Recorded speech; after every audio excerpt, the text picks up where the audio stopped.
Last time मैंने आपको carboxylic acid से रिलेटेड जो रिएक्शंस होती हैं और एसिड डेरिवेटिव डिस्कस किया था। तो कुछ रिएक्शन आप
हाँ बेटा, मैंने आपको डीपीपी दिया था।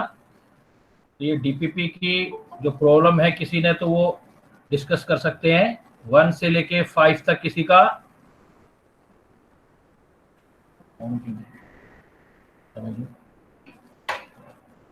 1 to 5 किसी का प्रॉब्लम हो तो।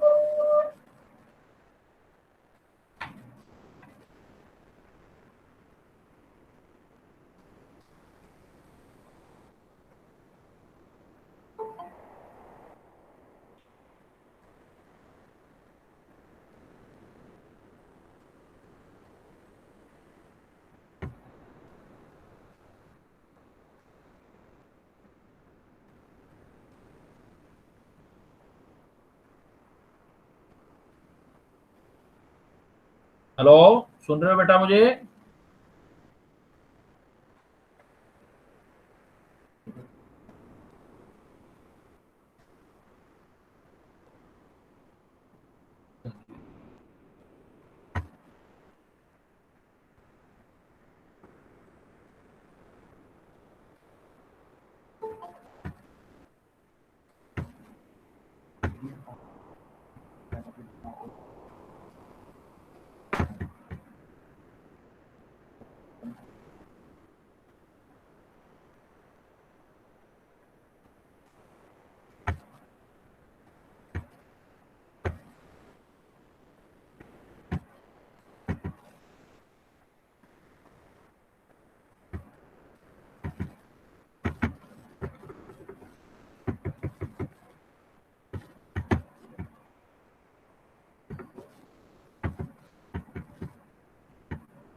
हेलो। ये डीपीपी था बेटा, ये डीपीपी हम लोग ऑलरेडी डिस्कस कर चुके थे। Yes sir. हाँ, इसलिए मैंने उसको हटा दिया अभी। के बाद आज डीपीपी दूंगा तो वो आपने सोल्व करना है। अभी मैं नेक्स्ट स्टार्ट कर रहा हूँ, तो नेक्स्ट एक नोट दे दो फिर आगे।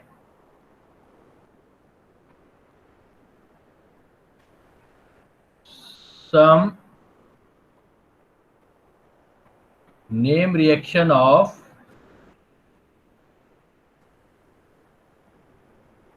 Carboxylic acid. रिएक्शंस कुछ पढ़ी थी, कुछ ये नेम रिएक्शन है, वैसे आप ऑलरेडी किसी और चैप्टर में पढ़ चुके हो, लेकिन यहाँ मैं थोड़ा समराइज कर देता हूँ। एक आपने पढ़ी होगी हुंसडीकर reaction,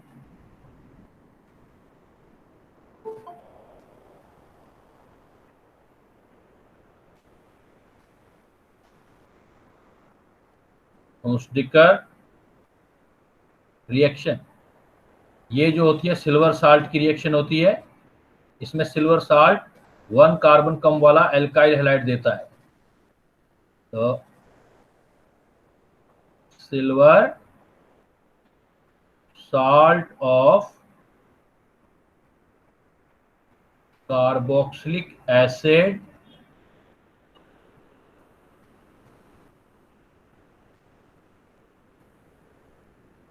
react with bromine carbon tetrachloride की प्रेजेंस में to give alkyl bromide with 1 carbon less. तो एक रिएक्शन तो आपका ये हो जाएगा, जैसे आर, कोई भी रिएक्शन होता है आपने ये पढ़ा होगा किस जगह कन्वर्जन में काम होता है, आर सी ओ ओ ए जी।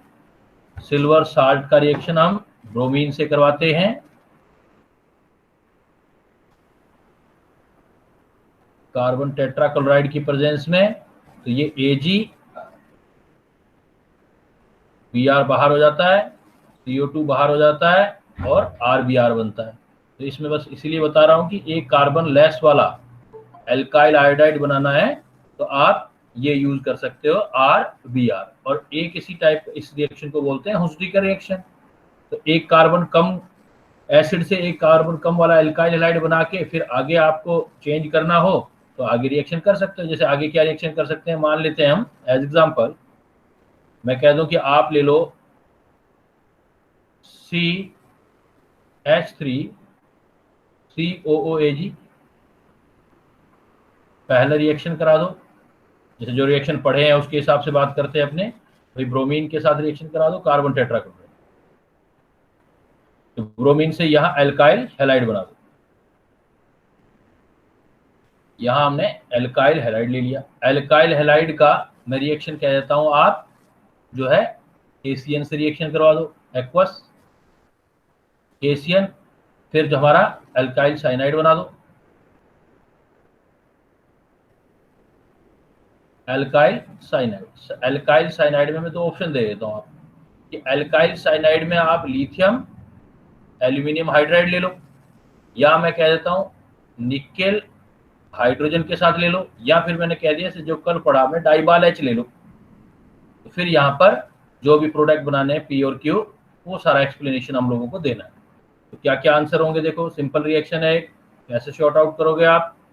तो सबसे पहले देखो आपका यही है हुंसडीकर रिएक्शन, आपने लिया CH3COOAg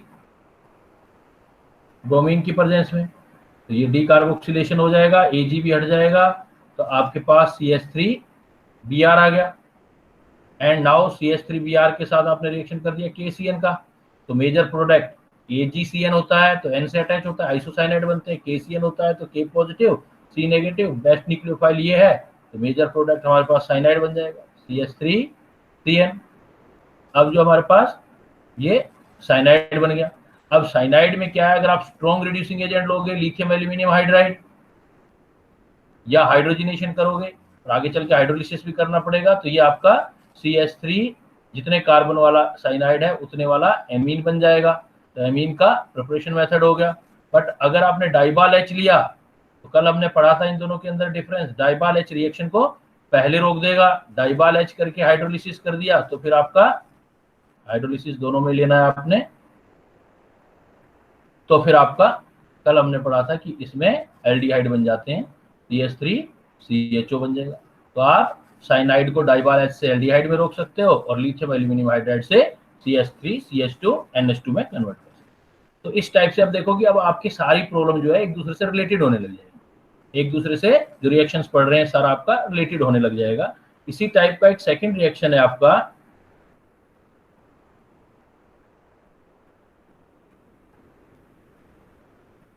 आंट आइस्टर्ट रिएक्शन बोलते हैं।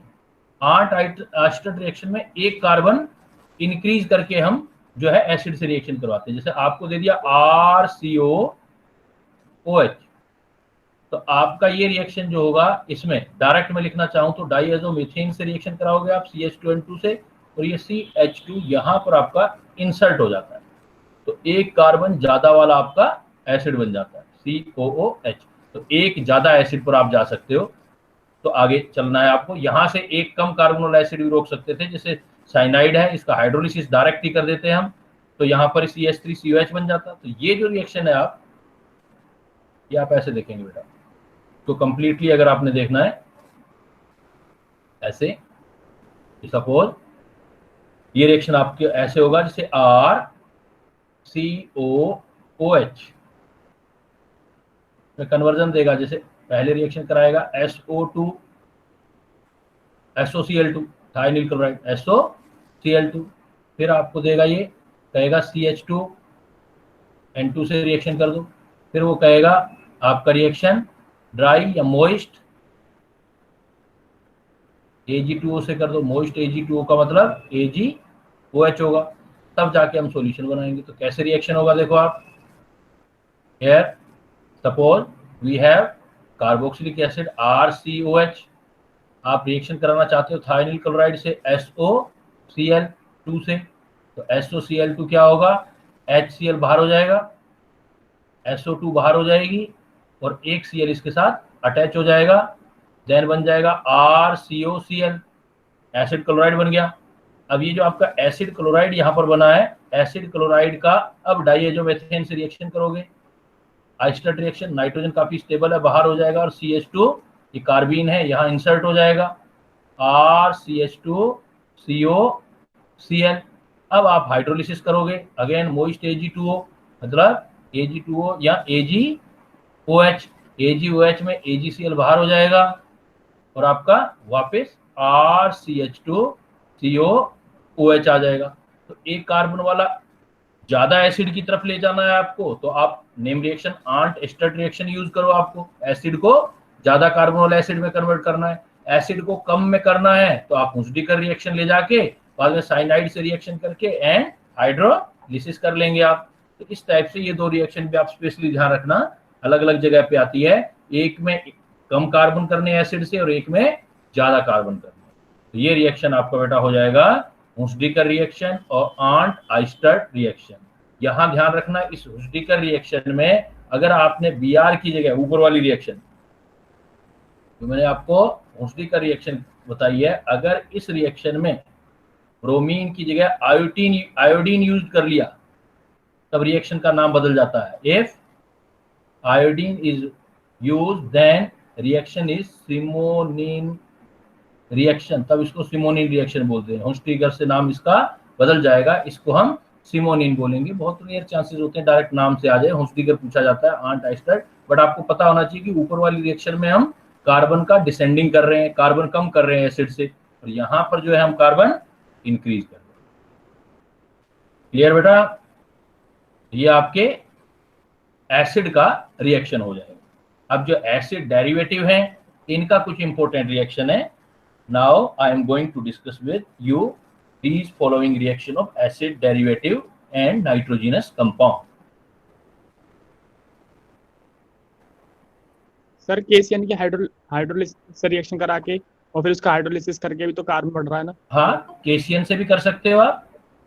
केसीएन तो बेसिक हो गया ना, क्योंकि CN साइनाइड जो है वो वीक एसिड हो गया और के जो है इसको वाटर में डालोगे ना, KCN को हाइड्रोलिसिस करोगे तो KOH अलग हो जाएगा, HCN अलग हो जाएगा, ये आपका HCN एक एसिड बन जाएगा अलग KCN से करोगे। बट इसलिए हमें ये तो सिर्फ इनऑर्गेनिक मटेरियल हुआ, हमें तो ऑर्गेनिक लेना है ना कार्बन वाला कोई, तो हमें एल्काइल हैलाइड लेके उसके साइनाइड या आइसोसाइनाइड बना के आगे चलना होगा।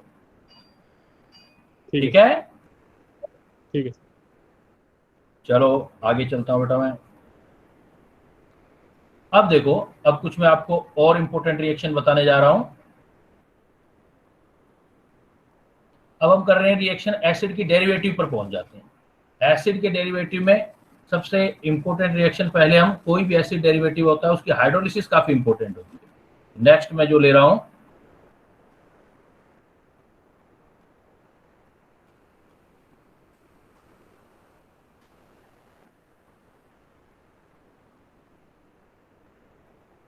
Hydrolysis of acid derivative. अगर हम कोई एसिड डेरिवेटिव लेते हैं तो उसका हाइड्रोलिसिस करें, एसिड का भी कर सकते हैं, तो RCOZ है, हाइड्रोलिसिस करना चाहते हैं हम। ये हाइड्रोलिसिस एसिड या बेस किसी भी से भी कैटेलाइज कर सकते हो। Z को निकालना है, उसकी जगह OH को लाना है आपने, तो आपके एसिड बन जाए। बट ये रिएक्शन डिपेंड करती है, एसिड कैटेलाइज भी है, बेस कैटेलाइज भी है। जैसे मैं एग्जांपल ले रहा हूं,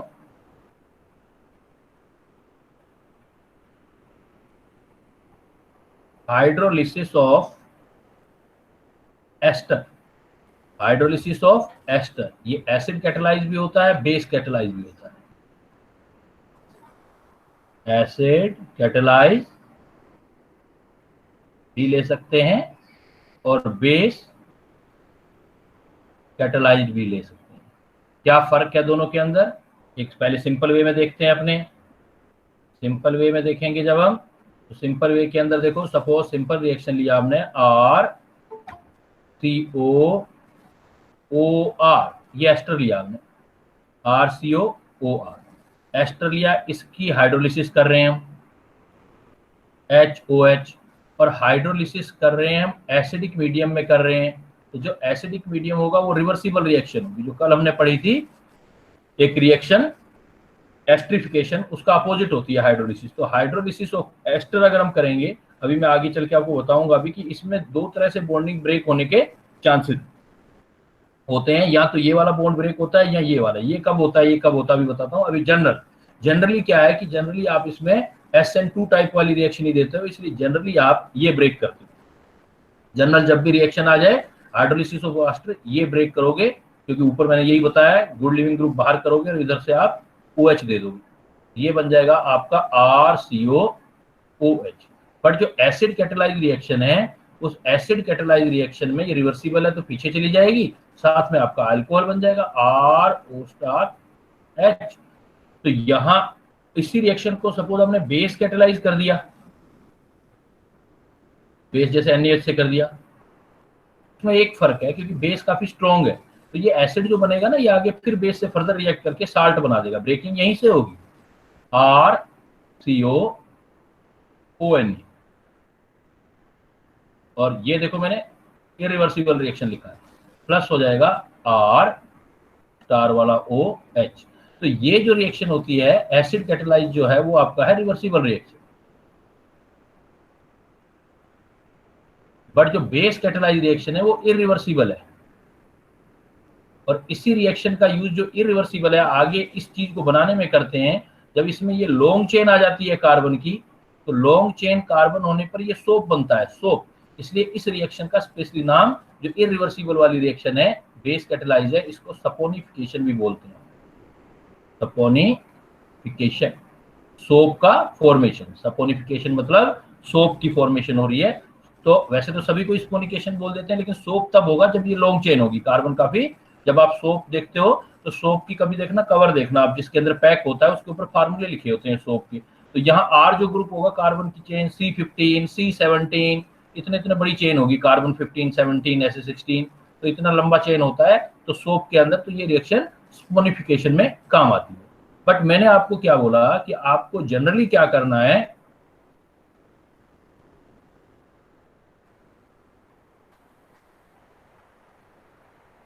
जब कभी भी हाइड्रोलिसिस करो एस्टर, तो जनरली आप कोई भी एस्टर लोगे उसके आप दो तरह के क्लीवेज देखोगे, RCO OR, सपोज ये बना रहे। तो मैंने आपको बताया कि यहां से क्लीव, यहां से क्लीव, ये जो बॉन्ड है, ये जो ग्रुप है, आप इस ग्रुप को बोलते हो एसाइल ग्रुप, एसाइल।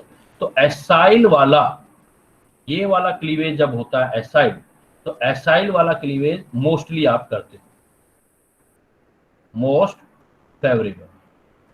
तो मोस्टली आप क्या करते हो, जब भी रिएक्शन, जैसे ऊपर वाला दोनों रिएक्शन हमने यहां दिया है, लेकिन दूसरा क्या क्लीवेज कई बार ये हो सकता है, O और R के बीच वाला बॉन्ड, इस क्लीवेज को हम बोलते हैं एल्काइल ग्रुप लगा हुआ है, इसलिए हमको बोलते हैं ये एसाइल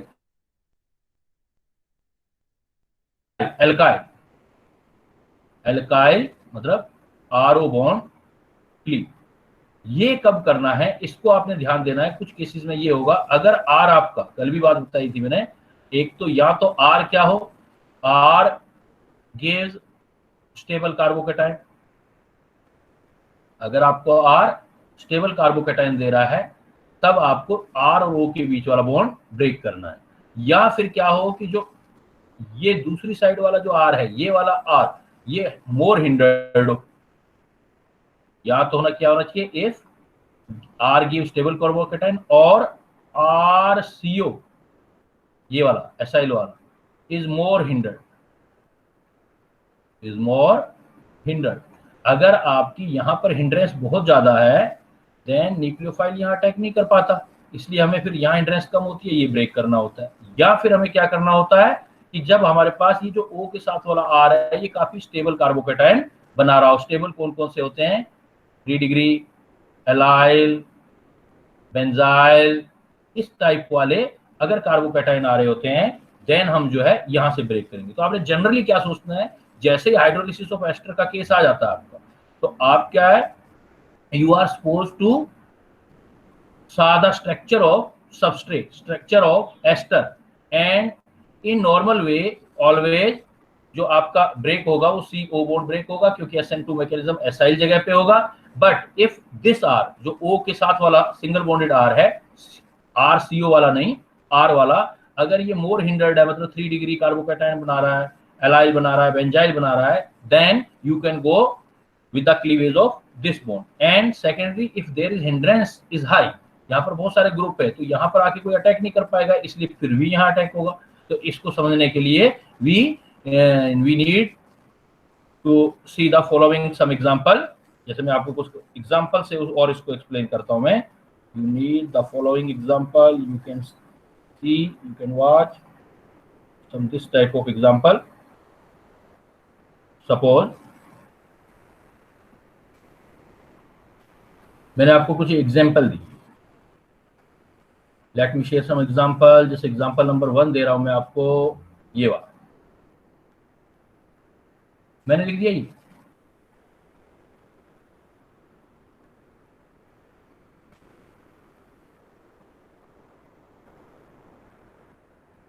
OCS। एक एग्जाम्पल मैंने दे दिया आपको, ये वाला, तीनों एस्टर हैं। These all examples of ester।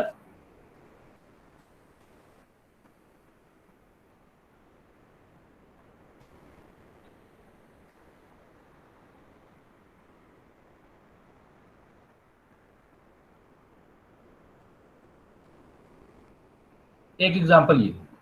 अब मैंने कहा कि इनका हाइड्रोलिसिस करना है, आपने वाटर के साथ रिएक्शन करना है, क्या क्या प्रोडक्ट, HOH।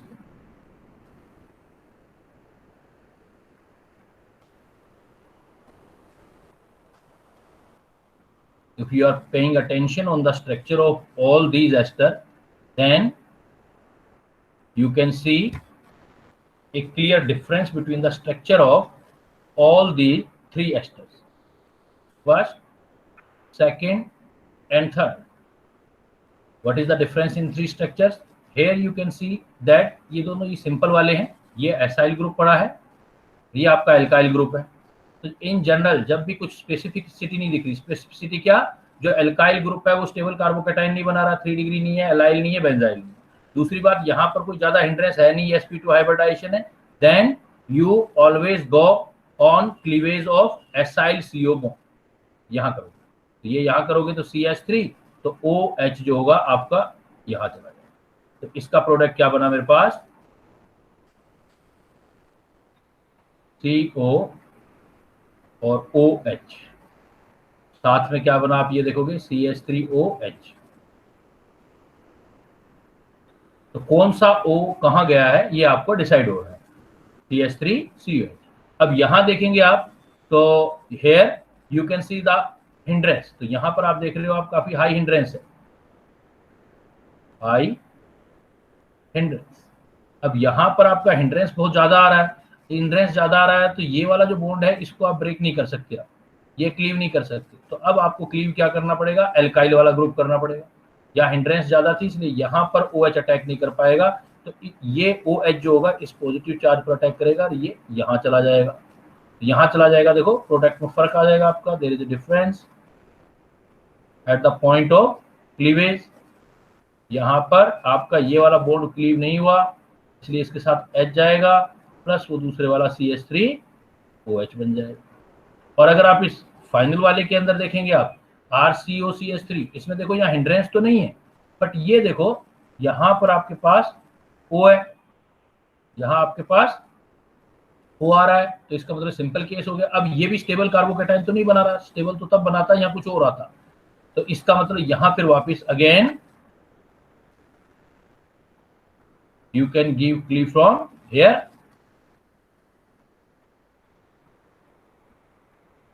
CO ये वाला हो। बट इसी की जगह अगर ये एग्जांपल होता, देखो मैं यहाँ इसी से सिमिलरिटी देख रहा हूं कि अगर ये यहां तो ये होता CO O, अब यहां ये आता CH2।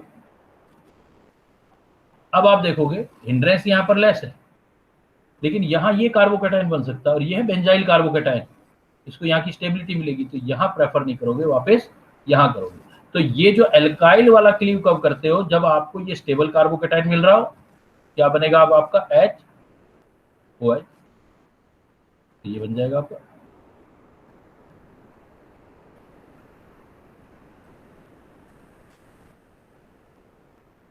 प्रोडक्ट हो गया CO, इस O के साथ H। ये पता कब लगेगा, जब मान लो मैं यहाँ पे लिख देता हूँ, मैं सपोज यहाँ 18 लिख देता हूँ, अब की बार 18 वाला ऑक्सीजन ये वाला यहाँ रहेगा और उधर वाला प्रोडक्ट बन गया आपका बेंजीन के साथ CH2।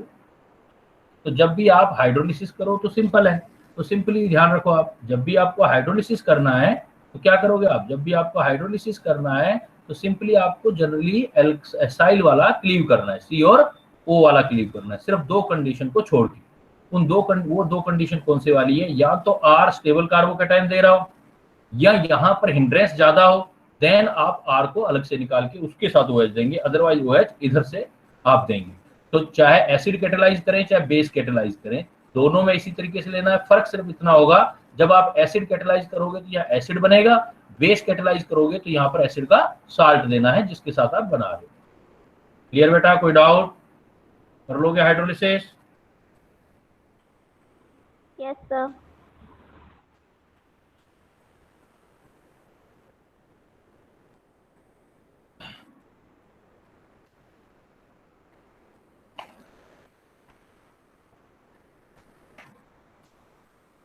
तो ये आपका जैसे एस्टर या कोई भी एसिड डेरिवेटिव आता है तो उसका हाइड्रोलिसिस है। तो हाइड्रोलिसिस ऑफ कोई भी एसिड डेरिवेटिव, एस्टर का जैसे स्पेशल है तो हमने वो लिया।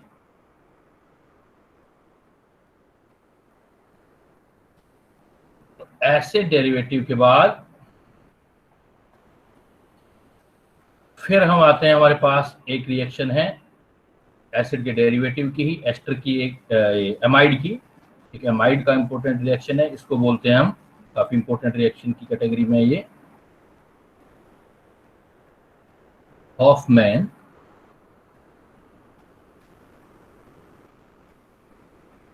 Rearrange reaction, Hofmann rearrangement reaction, or it is also called Hofmann bromamide reaction. Bromide reaction भी बोलते हैं। ये हॉफमैन रीअरेंजमेंट रिएक्शन जो काफी इंपॉर्टेंट रिएक्शन है, ये एमाइड की होती है, नाम से पता लग रहा है एमाइड, लेकिन प्राइमरी एमाइड होना चाहिए। तो ये क्या है? Conversion of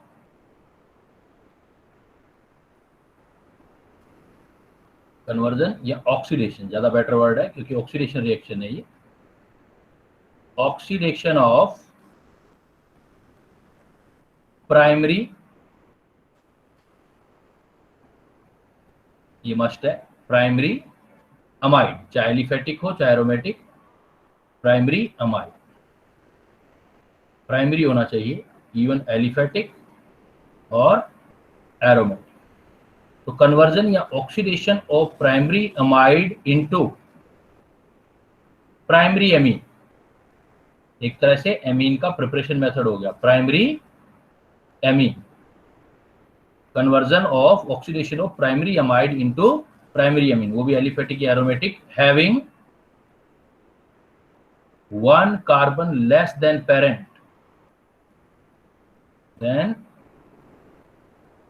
parent amide. जिस अमाइड को आपने लिया उससे एक कार्बन जो होगा वो लेस होगा, इसके थ्रू बाय हेलोजन, जो हेलोजन होगा bromine in presence of alkali, in presence of base. तो अगेन ये देखो, एक काफी इंपॉर्टेंट नेम रिएक्शन है, तो काफी डिटेल पढ़ेंगे अब हम। तो पहला तो पॉइंट यहीं से याद होना चाहिए कि हॉफमैन रीअरेंजमेंट रिएक्शन क्या होता है। किसी प्राइमरी अमाइड को, जो आप देख रहे हो ये प्राइमरी अमाइड है, चाहे एलिफेटिक हो चाहे एरोमेटिक हो, प्राइमरी अमाइड को प्राइमरी एमीन में ऑक्सीडाइज करने का रिएक्शन है, कन्वर्ट करने का रिएक्शन, और जिसमें प्राइमरी एमीन में भी एक कार्बन जो होता है वो कम हो जाता है। और ये काम करता कौन है? ये देखो, presence in presence of base, alkali की प्रेजेंस में हम ये रिएक्शन करते हैं। तो एल्कली की प्रेजेंस में कैसे रिएक्शन होता है? ये हॉफमैन ब्रोमाइड रिएक्शन। तो इसमें देखो आपके पास सबस्ट्रेट, पहला तो रिकॉग्निशन सबस्ट्रेट का होना चाहिए। सबस्ट्रेट क्या है आपके पास? तो आप सबस्ट्रेट देखो, उसने बोला है प्राइमरी अमाइड, चाहे एलिफेटिक हो चाहे एरोमेटिक हो, आपके पास होना चाहिए प्राइमरी अमाइड।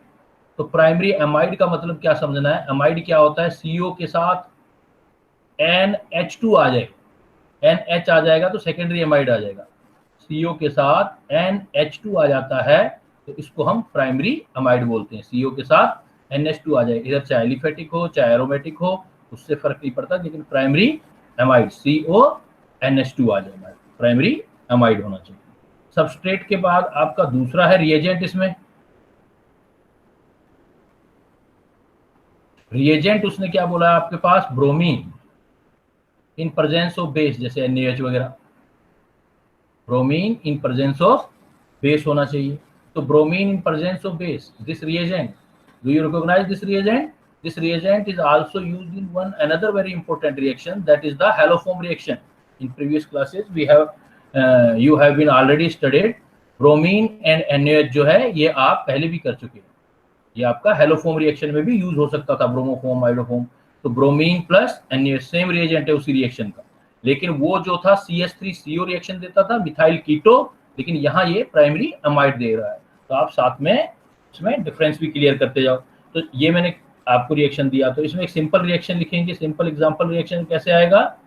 जैसे RCO, वेरी सिंपल वे में, अगर फर्स्ट लेवल पर याद करना हो, RCONH2, ब्रोमीन होगा हमारे पास, Br2 प्लस NaHKH ले लेते हैं। तो जो भी आपके पास होगा, तो आपका ये वाला R, ये वाला N और बेस वाले H लेने आप, बेस वाले H, ये बनाएंगे RNH2। स्पेशल ध्यान रखना है, ये वाले H काम नहीं आ रहे हमारे, ये जो NH2 डायरेक्ट नहीं गया है, मतलब यहाँ से जो रिएक्टेंट है उसमें CO भी नहीं आया, H भी नहीं आया, ये RNH2 जिसको रेड मैंने किया है वो जाएगा।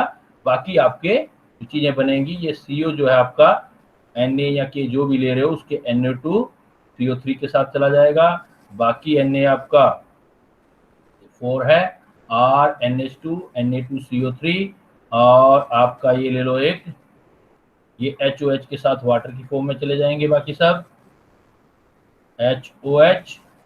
और आप क्या बना सकते हो इसमें, हाँ आपके Na रहेंगे, के या Na, तो NaBr बाहर हो जाएंगे। तो RNH2 तो बैलेंस कर देंगे, RNH2 तो बैलेंसिंग भी ध्यान रखनी है आपने।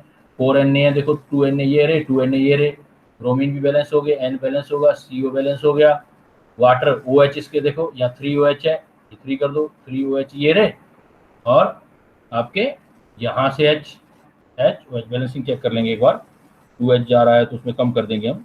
ऑक्सीजन चेक कर लो पहले, वहां से क्लियर हो जाएगा। 4 ये तो हो गया, CO एक ऑक्सीजन ये, 4 ये, तो आपके देखो ये कितने हो गए, 3 ऑक्सीजन आ रहे हैं, Na2 CO3 और 2 और चीज 2 लगा दो, बैलेंस हो जाएगा। तो एनीवे हमें ये क्या बनाना है कि हमारे पास, यू सी दिस एग्जांपल, जो अमाइड है, अमाइड में एक कार्बन कम होने वाला एमीन बन गया है, RNH2 बन गया है। तो पहला पॉइंट ये कि एलिफेटिक अमाइड जो है वो आपका प्राइमरी अमाइड जो है वो आपका प्राइमरी एमीन में कन्वर्ट होता है। तो ये ऐसे अगर ये चीज याद हो जाए तो आपका सिंपल क्वेश्चन वैसे शॉर्ट आउट हो जाएंगे आपके। कैसे, जैसे मैंने ऐसे एग्जांपल दे दिया, स्पेसिफिक एग्जांपल दे दिया, CH3 CO NH2 रिएक्शन दे दिया ब्रोमीन से, और यहां ले लिया सपोज KOD, आपको प्रोडक्ट बनानी, तो कैसे बनाओगे? तो मैंने जैसे अभी बताया आपको, यहाँ वाला कार्ब, ये वाला CH3 पूरा, ये N और ये D जाएगा। कैसे जाएगा अभी मैकेनिज्म में करेंगे, अभी तो पहले सीख लो। तो यहाँ से आपका प्रोडक्ट जो बनेगा, एमीन बनेगा, वो बनेगा CH3ND2, ये वाला प्रोडक्ट आपका, ये वाला प्रोडक्ट जाएगा। अगर मैं इसकी जगह ये एग्जांपल ले लेता, CH3COND2 plus bromine plus QH, आपको प्रोडक्ट बनाना है। तो अब देखो प्रोडक्ट बनाओगे तो ये वाला CH3, ये वाला N, अब ये HD2 नहीं लेना, ND2 नहीं जाता, ये वाला NH2 नहीं जाता, H यहाँ से आता है, प्रोडक्ट बन जाएगा CH3N, ये वाला जो H आएगा आपके पास NH। तो सबसे सिंपल लेवल कि कैसे प्रॉब्लम होता है ये देखें। सेकंड आता है इसका मैकेनिज्म, कैसे रिएक्शन प्रोसीड हो पाता है। तो इंपॉर्टेंट रिएक्शन है तो सारा बट इफ क्लियर हो जाना चाहिए आपका। तो सेकंड आता है इसका मैकेनिज्म। मैकेनिज्म में देखो हमारे पास ये है reaction, CH3 suppose CO NH2 हम इसका ब्रोमीन के साथ रिएक्शन दे रहे हैं, सपोज NaH या QH की प्रेजेंस में दे रहे हैं, हम कह रहे हैं ये हमारा जो बनेगा CH3NH2 बनेगा, बाकी जो साइड प्रोडक्ट बनेंगे वही बना देंगे, CH3NH2, यहाँ पर HOH, यहाँ पर K2CO3 और KBr, साइड प्रोडक्ट भी जो बनाने वो बनाने। तो मैकेनिज्म में ऐसा क्या होगा, देखो सबसे पहले क्या होता है कि ये हमने लास्ट क्लास में हमने पढ़ा है, यू हैव बीन टॉट कि ब्रोमीन को जब हम KOH में डालते हैं और ये KOH डाइल्यूट होता है, एक्वस होता है, तो ब्रोमीन में KBr और एक बनता है KBrH,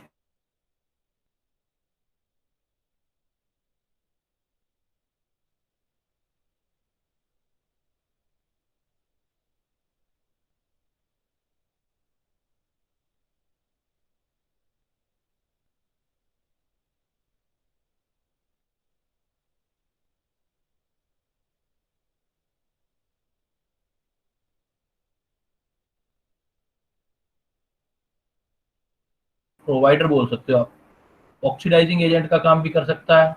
इसके डिफरेंट टाइप ऑफ वर्क है, ऑक्सीडाइजिंग एजेंट भी वर्क कर सकता है, तो OBr बेस का काम कर सकता है, nucleophile Br positive oxidizing agent different way का काम कर सकता है।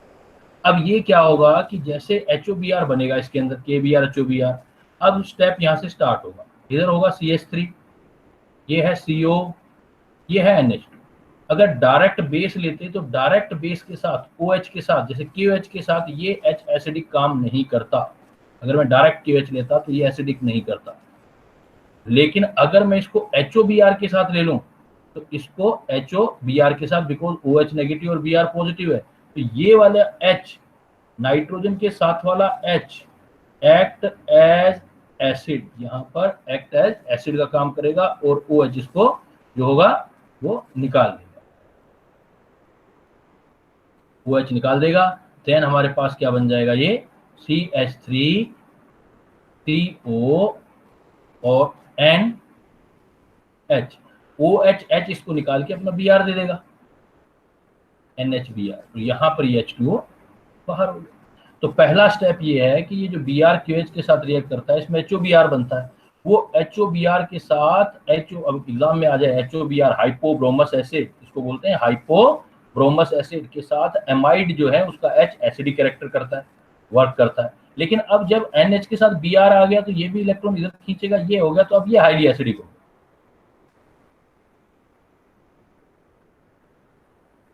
अब ये जो है आपका हाईली एसिडिक है, तो आप दूसरे वाला KOH, अब तो चाहे नॉर्मल KOH आ जाए, तो देखो एक KOH यहाँ यूज हुआ, अब एक दूसरा KOH यहाँ ले रहा हूँ, तो हमने टोटल 4 KOH यूज करने हैं, दूसरा KOH यहाँ यूज करूंगा, तो ये क्या करेगा, अब इसके साथ फिर बेस का काम, अब KOH के साथ ही हो जाएगा बेस का काम, और ये H निकाल देगा, H निकाल देगा। देन आपके पास क्या बनेगा, ये अब ये बन गया, फिर H2O हो गया बाहर,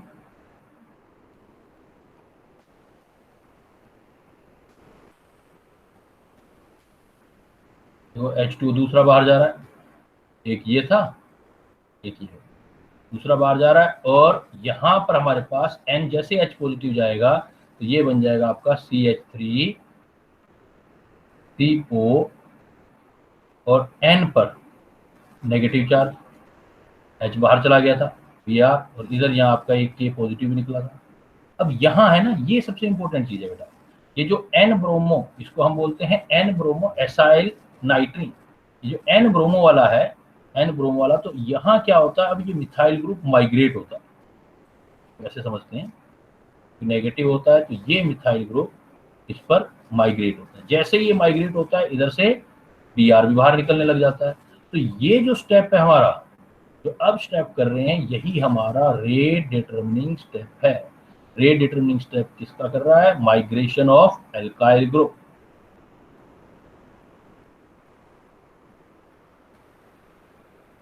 एल्काइल ग्रुप का माइग्रेशन कर देगा, इधर से Br हट जाएगा, इस KBr के साथ बाहर चला जाएगा, तो इधर बन जाएगा आपका KBr, और यहाँ पर जो आपका मेजर इंटरमीडिएट बन गया CH3 N पर चला गया, N double bond C double bond O, इसको बोलते हैं एल्काइल आइसोसाइनेट, एल्काइल आइसोसाइनेट।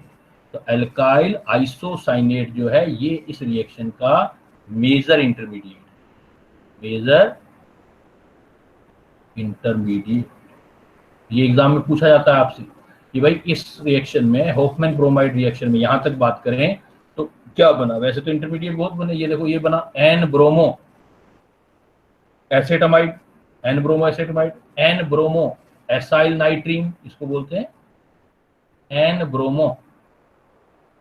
अगर ये सारे दे रखे हैं तो ठीक है, नाइट्रीन, N ब्रोमो एसाइल नाइट्रीन, ये N ब्रोमो अमाइड, लेकिन सबसे मेजर आपसे पूछे मेजर इंटरमीडिएट, तो आंसर देना एल्काइल आइसोसाइनेट। और एल्काइल आइसोसाइनेट का फिर जब हाइड्रोलिसिस होगा, तो हाइड्रोलिसिस मतलब देखो 2 OH तो यूज कर चुके थे आप, एक आपने जो आप 2 KOH यूज कर चुके थे, एक KOH यहाँ यूज किया था आपने, एक KOH यहाँ किया था, अभी 2 और यूज करने हैं आपको, टोटल 4 यूज करते हो आप, ये 4 KOH, तो अब जो है 4 OH में ये फिर आ जाएंगे। यहाँ पर देखो 1 by 1 अगर देखें तो पहला KOH आएगा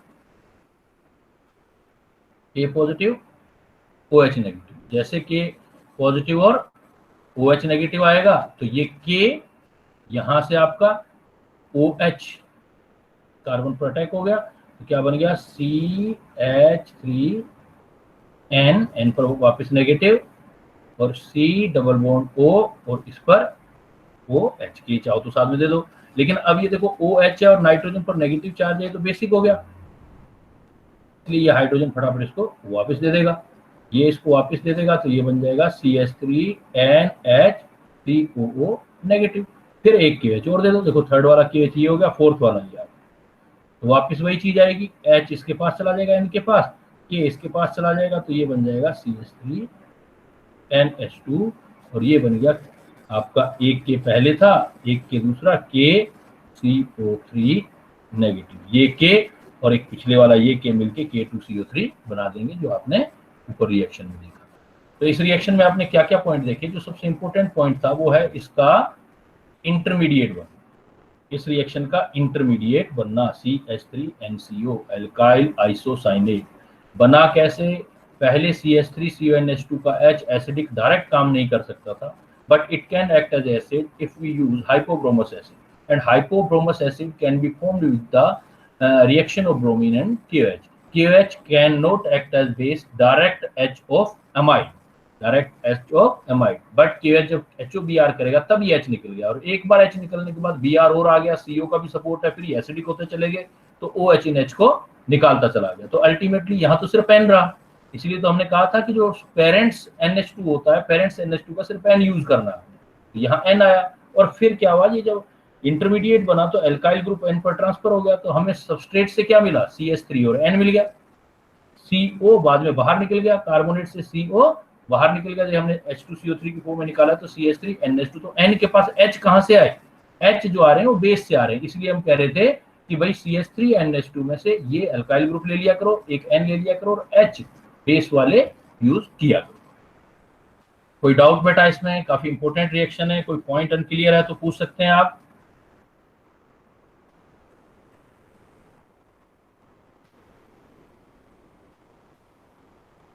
क्योंकि एमीन एक छोटा सा टॉपिक है, उसमें 3-4 रिएक्शन ही है जहां से डायरेक्ट प्रॉब्लम बनते हैं, जिसकी एक रिएक्शन यही है, हॉफमैन ब्रोमाइड रिएक्शन, और इससे मिलती जुलती रिएक्शन।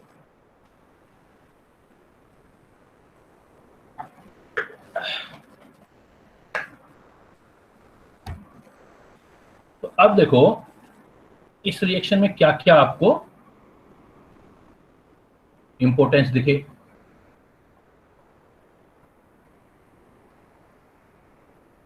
देखो अगर इसकी पॉइंट में इंपॉर्टेंस देखूं मैं, पहले देखते हैं अपनी स्टीरियोकेमिस्ट्री, या पहले केमिकल काइनेटिक्स। केमिकल काइनेटिक्स मतलब रेट्स डिटरमिनिंग स्टेप कौन से हैं? Chemical kinetics. तो इस रिएक्शन में आपने देखा कि जो सबस्ट्रेट था आपका वो था RCONH2, और इस सबस्ट्रेट में अल्टीमेटली हमको पहले वाले जो भी हमने एक ब्रोमीन यूज किया और 2 KOH यूज किए, उनका काम सिर्फ इस H को बाहर निकालना था और N को ट्रांसफर करना था, और R को N पर ट्रांसफर करना था, और RN double bond C double bond O बनाना था। इस यही मेजर इंटरमीडिएट था एल्काइल आइसोसाइनेट, और इसमें एल्काइल ग्रुप का माइग्रेशन हुआ है। तो केमिकल काइनेटिक्स का यही रेट डिटरमिनिंग स्टेप है। इसमें R यहाँ से यहाँ गया, NC बाद में तो हाइड्रोलिसिस है, डायरेक्ट दे सकते थे। अब 2 OH बाद में यूज किए थे आपने, 2KOH, तो 2KH कैसे यूज किए थे आपने? इस बॉन्ड को यहाँ से ब्रेक किया था, तो 2KH ऐसे ले लेते, ये ऐसे हो गए, तो RNH2 हो गया था आपका, और इधर जो है आपका K2CO3, ये तो आपका हाइड्रोलिसिस हुआ। तो आप ये भी याद रख सकते हो कि एल्काइल आइसोसाइनेट के हाइड्रोलिसिस जब भी करोगे आप, तो आपको एमीन मिलेगी और साथ में K2CO3। ये आपका रेट डिटरमिनिंग स्टेप है, ये मेजर इंटरमीडिएट। दूसरी बात यहाँ केमिकल काइनेटिक्स में देखने को क्या मिल रही है आपको, कि इस मॉलिक्यूल में देखा जाए तो R अपने कार्बन को छोड़ के नाइट्रोजन पर जा रहा है, कार्बन को छोड़ के नाइट्रोजन पर, ये रीअरेंजमेंट ही तो हो रहा है, कार्बन को छोड़ के नाइट्रोजन जा रहा है, बाद में हमने इसको ब्रेक कर दिया। इट मींस इट इज एक ही मॉलिक्यूल के 2 पार्ट के बीच हो रहा है, it is intra molecular degradation rearrangement. Intramolecular, एक ही मोलिक्यूल के दो पार्ट के बीच हो रहा है, तो अगर आ जाए रीअरेंजमेंट कौन से वाला है, इंट्रामोलिक्यूलर। डिग्रेडेशन मतलब एक कार्बन कम हो रहा है, इसलिए डिग्रेडेशन वाला रीअरेंजमेंट, इंट्रामोलिक्यूलर डिग्रेडेशन रीअरेंजमेंट। अगर आपसे पूछे पॉसिबल इंटरमीडिएट, मेजर ना पूछ के पॉसिबल इंटरमीडिएट के बारे में बात करें तो सारे बना देना। कौन कौन से, सबसे पहले एच हटा के बी आर लगाया था जो आपने, R C O N H B R. फिर आपने ये एच हटा करके जो आपने ये एच हटा करके एक बनाया था आर सी ओ एन हटा के बी आर हटा रहे थे। कुछ साइंटिस्ट ऐसा कहते हैं प्रोबेबली ये बी आर हट जाए तो नेगेटिव चार्ज को लेकर के तो आर सी ओ एन कह सकते हैं, बट प्रोबेबल है।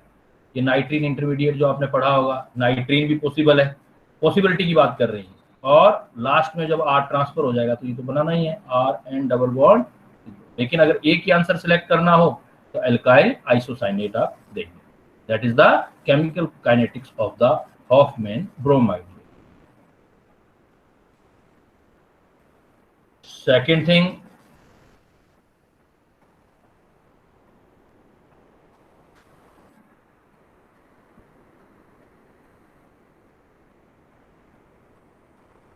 Second point, stereochemistry.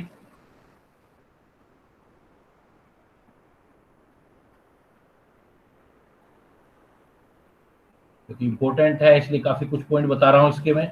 स्टीरियोकेमिस्ट्री जहां हमें ज्यादा इंपॉर्टेंस नहीं है, जैसे अभी हमें जो पिछली रिएक्शन की थी आपने, जो आइट एस्टर्ट रिएक्शन और सेकेंडली जो मैंने हुस्डीकर रिएक्शन, तो वो डायरेक्ट रिएक्शन याद करनी थी, इसलिए जितना रिक्वायरमेंट है वो चीज की थी। लेकिन ये इंपॉर्टेंट है, किसी भी लेवल का प्रॉब्लम आ जाए स्टीरियोकेमिस्ट्री, इसमें आपने देखा एक रीअरेंजमेंट तो है, आर आता है और आर पे चला जाता है, तो इसमें जो होता है रिटेंशन ऑफ कॉन्फ़िगरेशन होता है, retention of configuration of alkyl group. जैसा है वैसा, आर कॉन्फ़िगरेशन होगा आर रहेगा, एस होगा तो एस रहेगा। Configuration of alkyl group attached on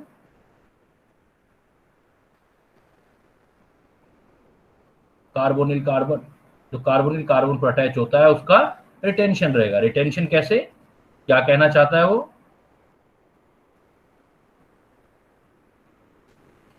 what does it mean? You can see if suppose we have this example H C CH3 D CO NH2. This example is given to us and following reagents are present. Bromine in presence of KOH. Then what will be the product? So CONH2, CONH2, it means that is the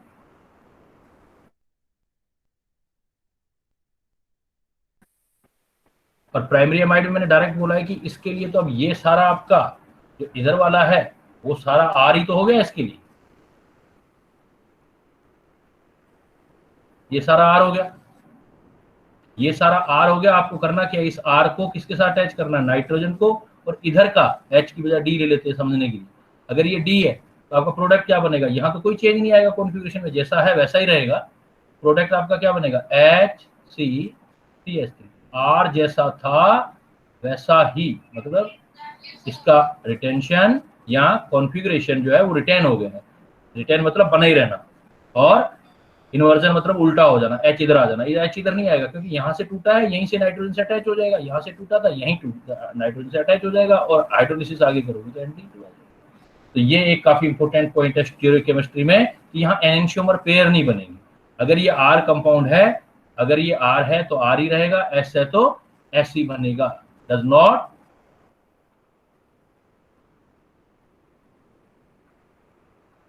produce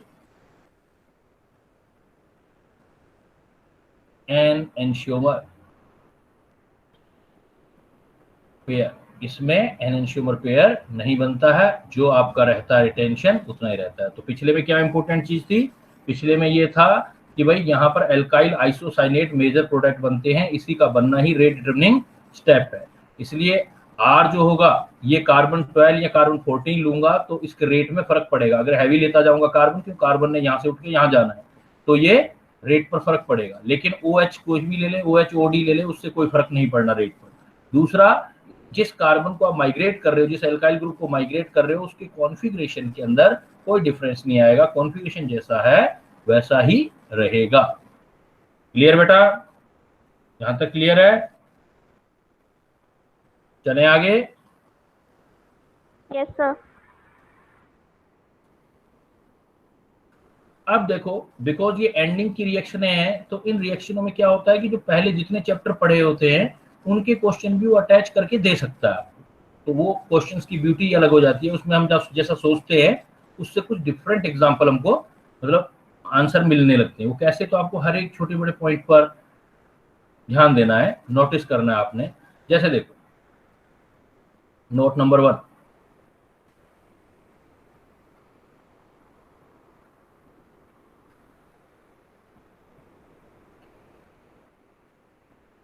ये जो मैंने आपको reagent दिया है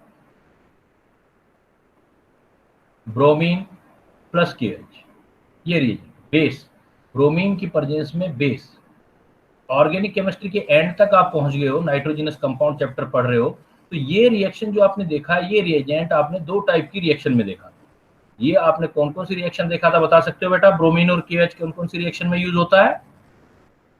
एक हमने कल परसों रिएक्शन किया था, बताओ। ब्रोमीन और KH किस में लेते हो रिएजेंट? Haloform. दोनों, Haloform. दोनों ही इंपॉर्टेंट है। गुड बेटा, हेलोफॉर्म। एक कौन सा रिएक्शन किया आपने इससे पहले? हेलोफॉर्म रिएक्शन में किया था आपने।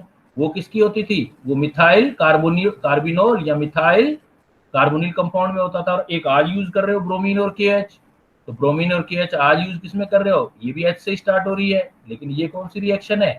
Hoffmann reaction. तो पहले आपने यही रिएजेंट देखा हेलोफॉर्म रिएक्शन में, और today you are looking this reagent in the Hofmann reaction. और दोनों ही अलग अलग चैप्टर की रिएक्शन है। हॉफमैन रिएक्शन किसकी है? इसका सबस्ट्रेट देखें, मैंने आपको बताया कि जिसमें मिथाइल कीटो ग्रुप हो CH3, CO ग्रुप हो एल्डिहाइड या कीटोन में। लेकिन इसका हॉफमैन रिएक्शन का देख रहे हो, तो इसमें जो होना चाहिए वो कोई भी R कैसा भी हो, लेकिन CO के साथ NH2 होना चाहिए, तो एमाइड की रिएक्शन है। तो कई बार क्या होगा कि वो एक ही क्वेश्चन में दोनों पार्ट दे देगा, and you need to solve या you need to see this conditions कि भाई ये कौन सी हेलोफॉर्म रिएक्शन दूं या हॉफमैन रिएक्शन दूं या दोनों रिएक्शन दूं, प्रोडक्ट कैसे बनाओ, इस टाइप का प्रॉब्लम आएगा। तो कैसे प्रॉब्लम होगा ये देखो, प्रॉब्लम भी शेयर करता हूं मैं आपके पास।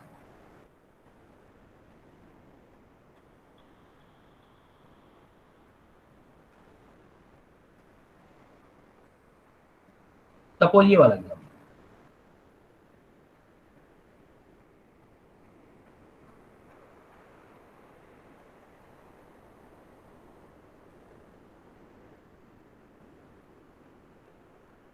और यहां उसने लिख दिया ब्रोमीन प्लस KH।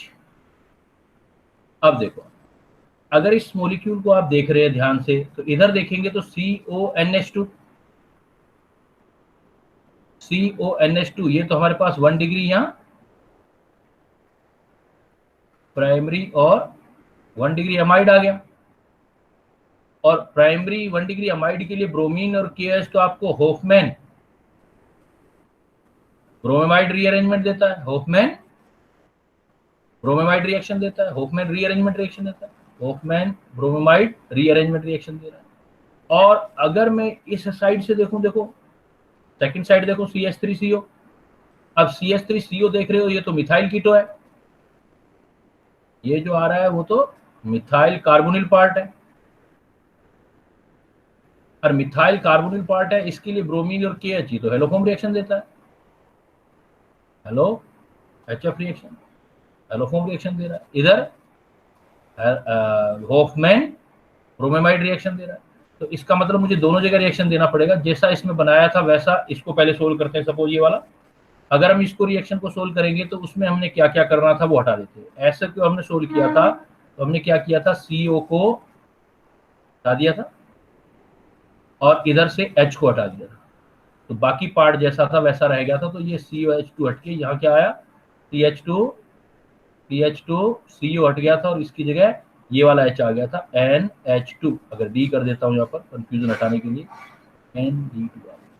अब आ जाओ इधर, मिथाइल कीटो में क्या हुआ था, यहाँ पर एसिड में कन्वर्ट हो गया था, यहाँ ब्रेक हुआ था, ये वाला, और ये हेलोजन यूज करके आपने हेलोफोम बना लिया था, और यहाँ पर जो है OH ने अटैक किया था, तो CH2 तो इधर क्या हुआ, ये वाला पार्ट CO नेगेटिव, ये बन गया साल्ट, और प्लस ये इधर से आ गया हेलोफोम, CHBr ले रहे हो, Br ले रहे हो, CHBr, तो ये प्रोडक्ट बन गया। तो इसमें क्या कह सकते हैं, उसने ऐसी स्पीसीज दे दी जिसमें दोनों रिएक्शन हो रही है, हॉफमैन रिएक्शन भी हो रहा है, हेलोफोम भी रिएक्शन हो रहा है, तो उस हिसाब से आपने प्रोडक्ट डिसाइड। तो कई बार जो होता है स्ट्रक्चर देख के हमें रिएजेंट को याद रखना होता है कि ये रिएजेंट हमने कहाँ कहाँ यूज किए। 4 टाइप की रिएक्शन ऐसी हैं बेटा, जो जिनमें से एक क्वेश्चन तो आएगा ही, एक से ज्यादा तो आ ही सकते हैं, मिनिमम 1 तो रहेगा ही। 2 तो H वाली है, हेलोफोम रिएक्शन और हॉफमैन रिएक्शन, और 2 वाली जो है वो कार्बिन इंटरमीडिएट वाली राइमर टाइमान रिएक्शन और कार्बिलएमीन रिएक्शन। तो ये 4 तो मतलब छोटा सा काम, और क्वेश्चन पक्के 2-3, 1-2-3 जरूर मिलेगा उसके अंदर। तो इस टाइप से इसमें आपने ध्यान देना है कि कहाँ से क्या प्रोडक्ट बनाना है। सर दूसरा, इसमें कई बार जैसा आपको रिएजेंट दिया होता है उसमें पैरेलल रिएक्शन करनी पड़ती है। हाँ बोलो। सर इसमें हेलोफोम वाली में CDBr3 नहीं बनना चाहिए हाँ, सर? हेलोफोम में CHBr3 की जगह CDBr3 आना चाहिए ना? टी, हेलोफोम DBr3। जैसे क्लोरोफोम क्या होता है, क्लोरोफोम होता है CH, Cl3, हाँ जी। ब्रोमोफोम क्या होगा CH, Br3, आइडोफोम क्या होगा CH, I3। तो हम I3। क्या बना रहे हैं बेटा, ब्रोमोफोम बना रहे हैं ना ब्रोमीन से। ये देखो हाँ। CHBr3, ये आ गया CH, इधर वाला लेकिन कार्बन CHBr3 लेकिन सर हमने बेस में तो सर D लिया है ना, KOD। के, हाँ हाँ, KOD लिया आपने, हाँ ठीक है ठीक है, बिल्कुल सही कह रहे हो, यहाँ वाला कह रहे हो ना KOD। हाँ जी, हाँ हाँ, ये जी। डिटीरियम आ रहा है तो फिर CD ले लेंगे, ठीक है, ये सही है, क्योंकि इधर D ले लिया है ना हमने। अगर H हाँ लेते जी। तो H ही आता, क्योंकि क्लोरोफॉर्म में भी तो, हेलोफॉर्म में भी तो यहाँ का क्या लेते थे आप, कार्बन, ठीक कह रहे हो आप, ये H तो OH के साथ वाटर में चले जाते, तो ये आपका H की जगह D आ जाएगा, ठीक है। ठीक है, चलें आगे। Yes sir. तो ये देखो आपका साइड में अगर पैरेलल रिएक्शन आ जाता है तो फिर आप ऐसे सोल्व करोगे। फिर देखो कुछ साइड में चेन रिएक्शन कैसे कैसे आ जाती है, कैसे ध्यान देना होता है, क्योंकि जितनी प्रैक्टिस होगी उतना बेटर है, उतना आप सीधा वहां पर आंसर दे दोगे। आप इसको ना आगे भी कर सकते हो, जैसे CSBr3 था, इसकी जगह मैं मान लो ऐसे नोट दे देता हूँ, आगे भी क्वेश्चंस बढ़ जाते हैं कई बार। अगर मैं इस रिएक्शन को आगे से आगे ले जाता, जैसे मैं कह देता आपको सपोज क्लोरोफॉर्म, ब्रोमोफॉर्म या कुछ भी ले लिया CSCl3, और आपने बेस डाल रखा है, तो ये रिएक्शन आगे भी बढ़ सकती है, क्योंकि Cl या Br को फर्दर फिर OH हटा सकते हैं। तो क्या बनेगा, देखो CH, फिर Cl हट जाएंगे, फिर OH, OH, OH आ जाएंगे। ये मतलब ये सारा कुछ डिपेंड करता है आपका ऑप्शन क्या है, क्योंकि सारा सिस्टमेटिक स्टडी है। फाइनल रिजल्ट पूछ रहा है तो देखो OH है तो दो, इतने सारे OH एक ही कार्बन पर अटैक करके रह नहीं सकते, तो H2O बाहर हो जाएगा, H2O बाहर हो जाएगा तो फिर देखो क्या, फिर एसिड बन जाएगा HCOOH। अब ये एसिड है, आपने बेस डाल रखा है, तो रिएक्शन यहाँ तो रुकेगी नहीं, फिर फर्दर बेस एसिड के साथ रिएक्ट कर जाएगा और साल्ट बना देगा HCOO की। तो आंसर क्या हो गया यहाँ पर, देखो कहाँ से चले, मैं यही कह रहा हूँ कि ये CDBr3 था, तो इसका फर्दर KOH तो ले ही रखा है आपने। तो अगर आगे वाला प्रोडक्ट दे रखा हो, ये प्रोडक्ट भी दे रखा हो इस तरीके का, तो वो भी दे सकते हो। तो फाइनल प्रोडक्ट मान लो सीधा वो कह दे कि what is the final product of hydrolysis of chloroform, then आप यहां पहुंच जाओ। रिएक्शन को तब तक सोचते रहना है जब तक रिएक्शन हो नहीं जाए, ये पोटेशियम फॉर्मेट बन जाए। So there are many dimension to think about the product. It all depends upon the option which are given to you in your exam. तो उसके अंदर आप अकॉर्डिंग आपने सिलेक्शन ढूंढना। जैसे देखो इसी तरह के एग्जांपल बता रहा हूं मैं कुछ, सपोज ये एग्जांपल दे दिया, अब सोचना जरा इस एग्जांपल में, थोड़ा टाइम दूंगा। BrCH,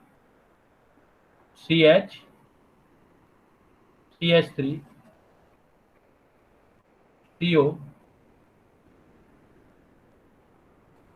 NH2।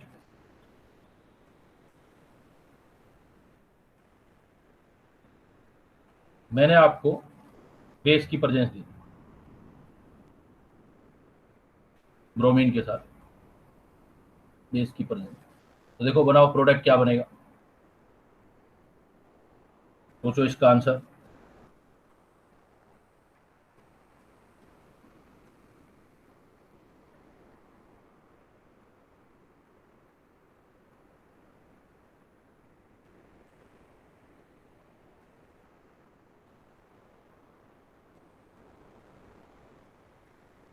तो यहां तक तो बेटा सोचने की जरूरत है नहीं, जैसे KOH Br2SCONH2 दे रखा है आपको, यहां तक तो आपका आ ही गया ना, ये तो हेलोफोम रिएक्शन हो ही गया। ये Hoffmann bromide reaction, CONH2 KOH bromine के साथ कर रहा है, तो इट मींस ये तो हो गया हॉफमैन ब्रोमाइड। तो यहां से तो आप इसको बना दो, प्रोडक्ट बन गया BrCH CH3 और NH2। बट पॉइंट क्या हुआ कि अब ये वाला जो कंपाउंड है ये अनस्टेबल है, ये आगे फर्दर जाएगा। KOH Br2 के साथ हीटिंग वीटिंग रहती है जब हम करते हैं, तो इधर से क्या होगा, एलिमिनेशन हो जाएगा, तो ये Br वापस फर्दर निकल जाएगा, इधर से H निकल जाएगा, तो ये बन जाएगा आपका CH3 CH double bond NH। और आप हाइड्रोलिसिस कर ही रहे हो KOH के साथ, तो KOH के साथ हाइड्रोलिसिस तो चलता ही जा रहा है, तो ये अमोनिया बाहर हो जाएगी और ये ऑक्सीजन इसके पास चला जाएगा, तो रिएक्शन देखो कहाँ पहुंच गया, आपका एसेटल्डिहाइड बन गया। इसमें नीट में ऐसे एग्जांपल आपको सिंपल एग्जांपल होते हैं, घुमा के दे सकता है कि यहां तक तो दे दिया उसने और फाइनल एग्जांपल पूछ लिया, तो फाइनल में Br वापस निकल गया, तो जैसे निकल गया तो CH3 CH double bond H है, तो ये तो इमीन है। इमीन जो है अनस्टेबल है, हाइड्रोलिसिस बड़ा इजीली हो जाता है, अमोनिया बाहर हो जाती है और O आ जाता है उसके साथ, तो आप एल्डिहाइड तक पहुंच जाओ। ऐसा एग्जांपल एक ये देख लो।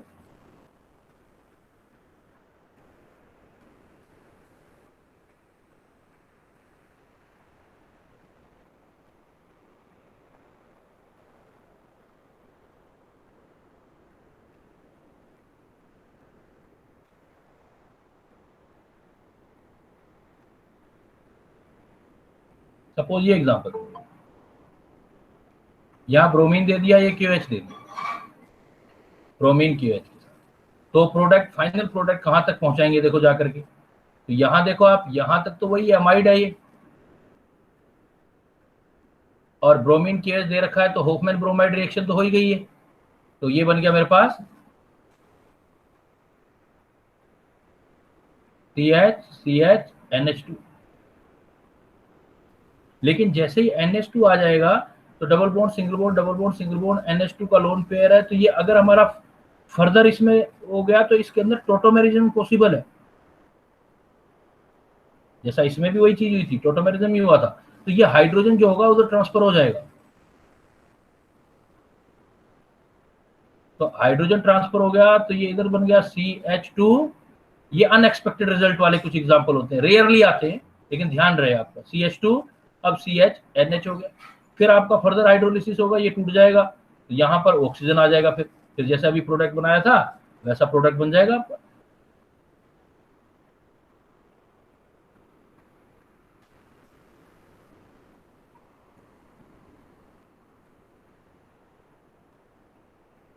इधर ये अमोनिया अलग, CH2 CH2 चला, तो स्टार्टिंग से देखो एक कार्बन कम भी हो गया, इमीन भी बना, फिर उसका हाइड्रोलिसिस होकर के आप यहां पर इस एग्जांपल में पहुंच गए, ये आपका जो था 2 फिनाइल इथेनॉल बन गया, 2 फिनाइल इथेनॉल। तो कई बार साइड रिएक्शंस भी हो जाती हैं, टोटोमेरिज्म भी पॉसिबल हो जाता है, वो सारा डिपेंड करेगा, मान लो आप जो सोच रहे हो वो आंसर ही नहीं है एग्जाम में, तो इसका मतलब उसमें कुछ और आगे फर्दर रिएक्शन दे दी है उसने, और अगर दोनों आंसर दे रखे हैं, फाइनल पूछ रहा है, तो फाइनली पहुंचना होता है, फाइनली हम यहां पहुंच जाए। तो ये जो हमारी रिएक्शन है ये आपकी Hoffmann bromide reaction. Hoffmann bromide reaction का मेन पॉइंट क्या आया था कि इसकी जो रिएक्शन प्रोसीड होती है वो आपका एल्काइल आइसोसाइनेट से होती है, तो ऐसी पूरी केमिस्ट्री में 4 रिएक्शन है और चारों ही एमीन बनाने के मेथड हैं, तो उनको समराइज एक साथ कर लेते हैं जिससे याद हो जाए हमें। मेन पर्पज तो हमारा ये है कि जो एग्जाम में आता है वो हमें अच्छी तरीके से याद हो जाए, वो हमें अच्छी तरीके से आना चाहिए। तो not following reaction proceed through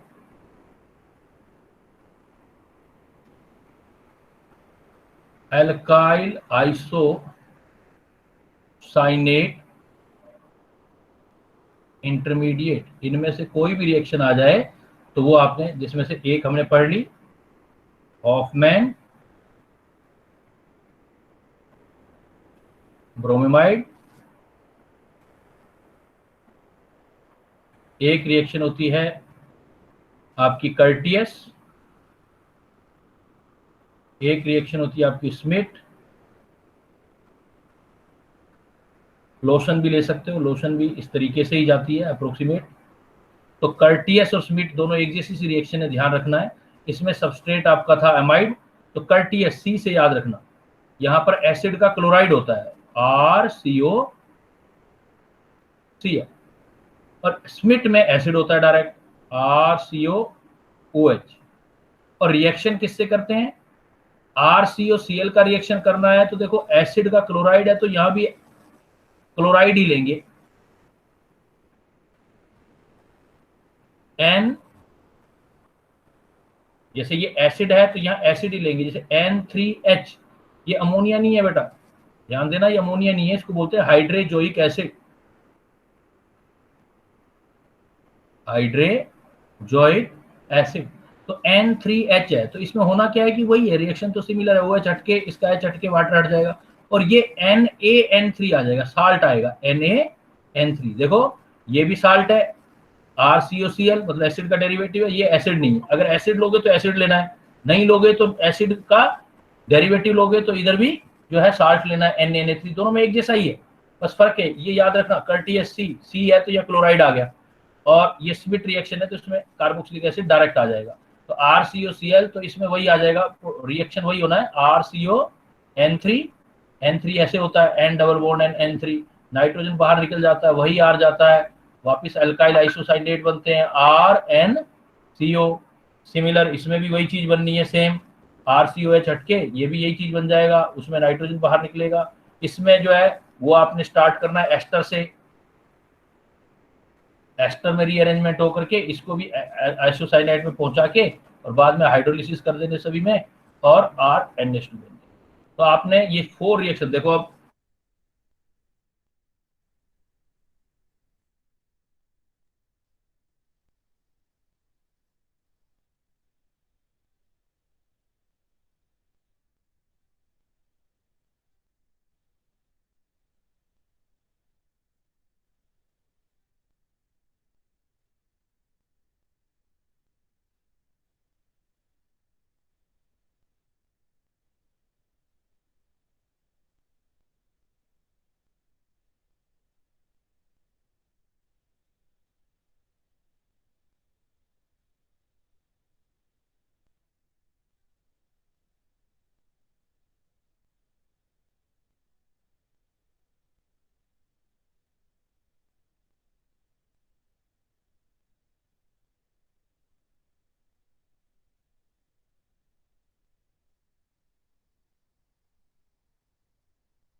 hello sir, कहाँ चले गए?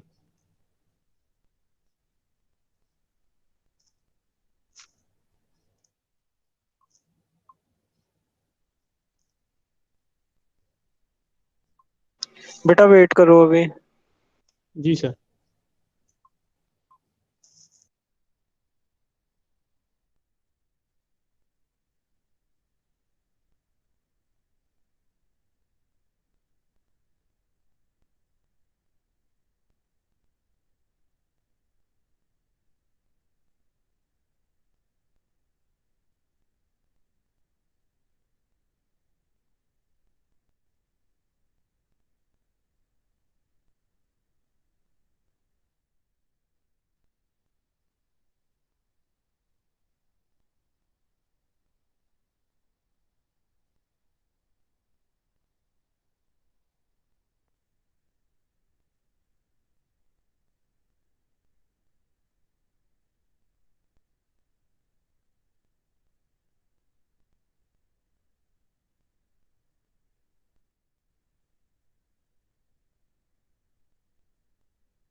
रिकॉर्डिंग हेलो वही जा रही है। हेलो, आ रही है अभी आवाज? ये सर आपकी वही जा रही है सर। हाँ, ये जो अभी कहाँ कहाँ से दिखना बंद हुआ था ये? मैं एक मिनट पीछे चलता हूँ। अभी जो हमने काम किया यहाँ तक क्लियर हो गया था, यहाँ तक? Yes sir. कहाँ से वीडियो आउट हुई थी? ये वाला एग्जांपल कर लिया था? Yes sir. हाँ बेटा, रिस्पॉन्ड यस सर, करो। कर लिया था। ये कर लिया था पहले? Yes sir. ठीक है। तो अब उसके बाद मैंने नोट दिया था, मैंने बोला था कि ये following reaction proceed through alkyl isocyanate intermediate. Alkyl isocyanate से ये 4 रिएक्शन होती हैं, जैसे Hofmann bromamide, Curtius, Schmidt and Lossen. इसमें हॉफमैन ब्रोमेमाइड डिटेल पढ़ लिया आपने। जैसे कर्टियस है, कर्टियस जो है वो एसिड के क्लोराइड की होती है, और स्मिट जो है वो एसिड की ही होती है। इसलिए इसमें स्मिट वाली रिएक्शन में एसिड के साथ एसिड लेते हैं, और कर्टियस में जो है RCOCl के साथ इस एसिड का साल्ट लेते हैं। ये वाला रिएक्शन वही है। NaCl हट जाएगा, RCON ट्रिपल N, ये जो N3H है ये मिस नहीं करना इसको, ये अमोनिया नहीं है, ये N3H हाइड्रोजोइक एसिड है, हाइड्रोजोइक एसिड। तो N3 अटैच हो जाता है, इसको हीट करने से नाइट्रोजन बाहर हो जाता है और RnCO आ जाता है, वापिस आ गया वही देखो एल्काइल आइसोसाइनेट हाइड्रोलिसिस। तो एक तरह से ये और लोशन में एस्टर लेके यहीं पर पहुंचते हैं। तो ये जो आप रिएक्शन देख रहे हो जैसे, तो ये एक्चुअल में मेथड जो है प्रिपरेशन मेथड है एमीन के, और एमीन के प्रिपरेशन मेथड में क्या हुआ फिर, Hofmann bromide, Curtius Smith, Lossen, और एक रिएक्शन और हो जाएगा जैसे Gabriel phthalimide synthesis. Gabriel phthalimide synthesis में थैलेमाइड क्या होता है, बेंजीन के साथ COCONH आ जाए, अगर दो COH आ जाते हैं तो थैलिक एसिड होता है, ये CON के साथ H आ जाता है, देन ये H एसिडिक होता है। इसमें अगर हम बेस डाल दें QH और एल्काइल हैलाइड ले लें लेस हिंडर्ड, ये एल्काइल हैलाइड का क्वेश्चन हो जाता है एक तरह से, और H2O लेते हैं तो ये N से हमारा एमीन बन जाता है। तो ये भी एक प्राइमरी एमीन बनाने का मेथड है।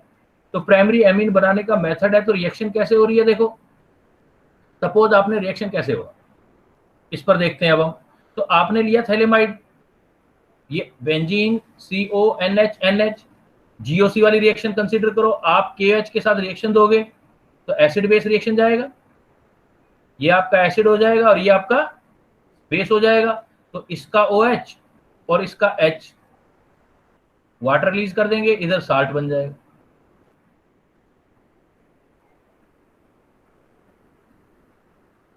It give salt of nitrogen. अब ये सॉल्ट है, here nitrogen is a negative ion, so it act as a nucleophile, लेकिन खुद काफी ज्यादा हिंडर्ड है। तो इसके लिए जिसके साथ रिएक्शन कराओगे वो रिएक्शन आपका जो होना चाहिए, substrate must be less hindered side, इसलिए हम यहाँ पर लेस हिंडर्ड एल्काइल हाइड ले लेते हैं RX। तो ये हमारा 1 डिग्री या लेस हिंडर्ड होना चाहिए, लेस हिंडर्ड होगा एलिफेटिक होना चाहिए, लेस हिंडर्ड भी एलिफेटिक भी। तो ये एलिफेटिक एमीन बनाने का मेथड हो जाएगा। तो N इसके साथ R के साथ अटैच हो जाएगा, KX बाहर हो जाएगा। अब KX बाहर हो गया, देन CO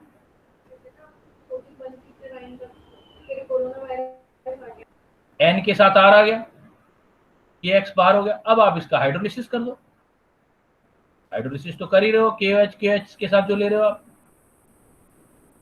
तो हाइड्रोलिसिस जब आप करोगे तो OH यहां जाएंगे, कार्बन कार्बन पे इस पे अटैक करेंगे,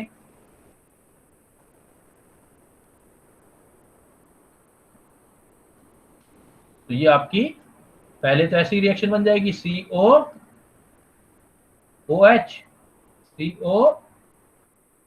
बट यहां क्या बन गया RN, सपोज 2 नेगेटिव, ये H वापस इस पर आ जाएंगे, तो आपका RnH2 मिल जाएगा। एलिफेटिक 1 डिग्री एमीन बनाने का स्पेशल मेथड होगा। तो आप गैब्रियल थैलेमाइड सिंथेसिस भी यूज कर सकते हैं। सिंपली आपको ध्यान क्या रखना है कि आप में ये जो N लेते हो, ये यहां से N काम आएगा आपको,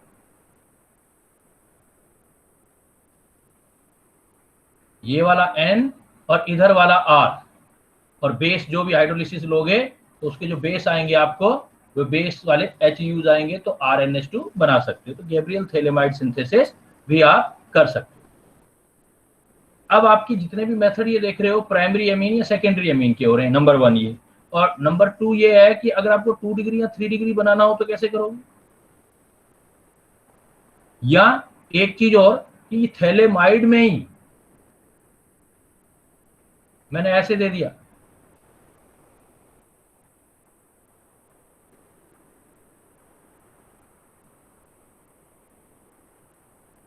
इसमें मैंने आपको हॉफमैन ब्रोमाइड रिएक्शन दे दी, तो कैसे करोगे। जैसे ब्रोमीन दे दिया, KH दे दिया, मैंने प्रोडक्ट पूछ लिया, अब पूछ लिया ब्रोमीन डाल दिए, अब देखो ये NH आ रहा है, Br2KH है। अब इस केस में क्या करोगे आप, इन दोनों साइड में देखोगे जैसे एटमॉस्फेयर सेम है, तो आप कहीं से भी एक CO को बाहर कर दो, डिग्रेड कर दो। तो आप क्या करोगे, जैसे OH होता है, इसको यहाँ डाल दो, एक को यहाँ से ब्रेक कर दो और CO को निकाल दो, तो आपकी सीधी कार्बोक्सिलेशन हो गया, एक आपका कन्वर्ट हो गया NH2 में और एक बन गया CO नेगेटिव। जब भी आ जाए इस टाइप का रिएक्शन आ जाए तो ये भी आपकी कौन सी है, होफमैन ब्रोमाइड रिएक्शन, बट किसकी, थैलेमाइड की। Hofmann bromide reaction of phthalimide.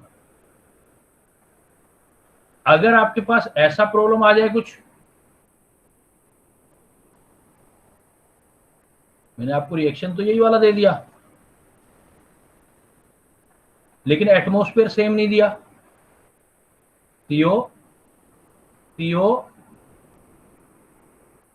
NH और यहां दे दिया मैंने नाइट्रो ग्रुप, या मैंने क्या दे दिया आपको, CO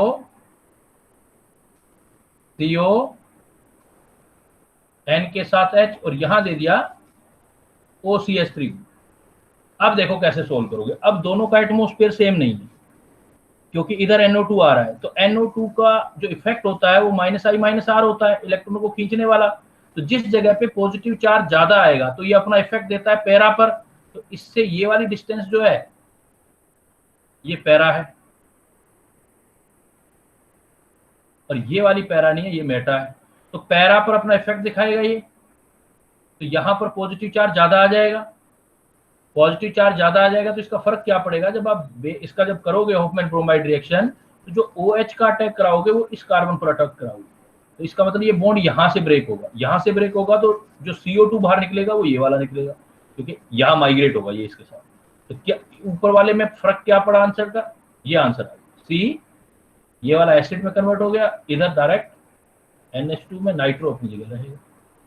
लेकिन यहां OCH3 है तो OCH3 तो इलेक्ट्रॉनों को वापस खींचता है, ये इलेक्ट्रॉनों को देता है तो इसका इफेक्ट हो गया +R हो गया, तो ये तो इलेक्ट्रॉन यहाँ पैरा पर पहुंचाएगा, यहाँ पर कम पहुंचाएगा।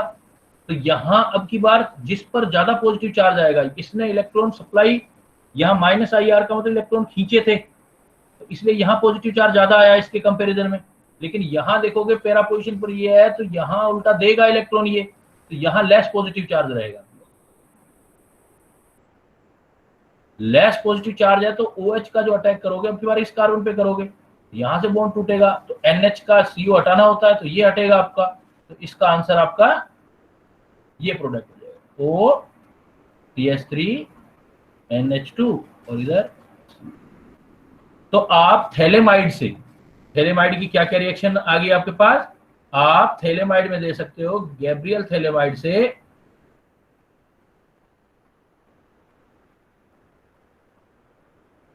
तो आप एक तो थैलेमाइड से ही रिएक्शन देख रहे हो कि जब भी आपके पास थैलेमाइड होता है तो थैलेमाइड से आप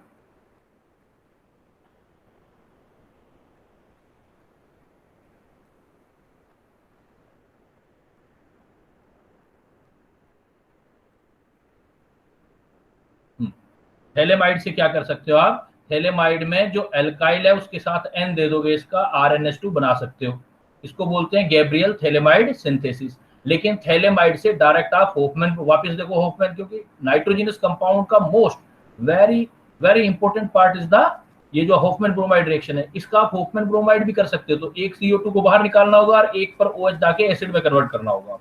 तो उसका एग्जाम्पल आपने देखा कि भाई आपके पास अगर 2 ग्रुप है तो किसी एक को CO को बाहर कर दो और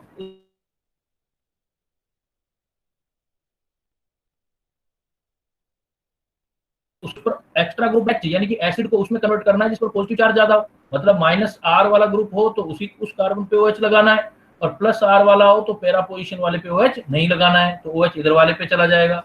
तो इसमें ये वाले OH इधर जाएगा तो CO ये निकलेगा, इसमें OH इधर जाएगा तो CO ये निकलेगा। तो इस टाइप से आप थैलेमाइड का भी हॉफमैन ब्रोमाइड रिएक्शन कर सकते हैं। और एट लास्ट मैंने एक पॉइंट आपको अभी जो बोला, मैंने बोला कि आपको सेकेंडरी टर्सरी अमाइन बनानी है, फिर क्या करोगे आप, तो वो आप एल्काइल हैलाइड वाले चैप्टर में पढ़ चुके हो। जैसे आप RX लेते हो, RX में आप अमोनिया के साथ रिएक्शन करो, अगर आप RX का एक्सेस लोगे तो रिएक्शन बढ़ती चली जाएगी आगे, पहले RX से एक R जाएगा तो एक RNH2 बनेगा, 1 डिग्री, फिर RX आएगा, फर्दर फिर रिएक्ट करेगा R2NH 2 डिग्री, और फर्दर RX आएगा तो R3N, और फर्दर RX आ गया 3 डिग्री तो R4N पॉजिटिव साल्ट बन जाएगा। लेकिन अगर आपने RX में अमोनिया एक्सेस में ले लिया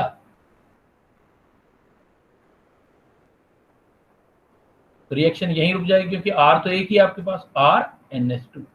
तो अगर आप एल्केल हाइड की अमोनिया के साथ रिएक्शन कराते हैं, अमोनिया एक्सेस में लेते हैं तो प्राइमरी अमीन बनते हैं, अगर आप एल्काइल हाइड एक्सेस में लेते हैं तो फिर मिक्सचर बनता है और रिएक्शन आगे चलती चली जाती है। तो ये है बेटा आपके जो भी एमीन है, एमीन के प्रिपरेशन मेथड या एमीन को हम कैसे बनाते हैं। तो it is all about the today class. Next class में फिर जो एमीन का नाइट्रोजनस कंपाउंड की हम केमिकल रिएक्शन करेंगे, और मैं इसके साथ डीपीपी भी डालूंगा, वो डीपीपी भी सॉर्ट आउट करेंगे, सोल्व करेंगे बेटा। ठीक है, ओके बेटा, थैंक यू।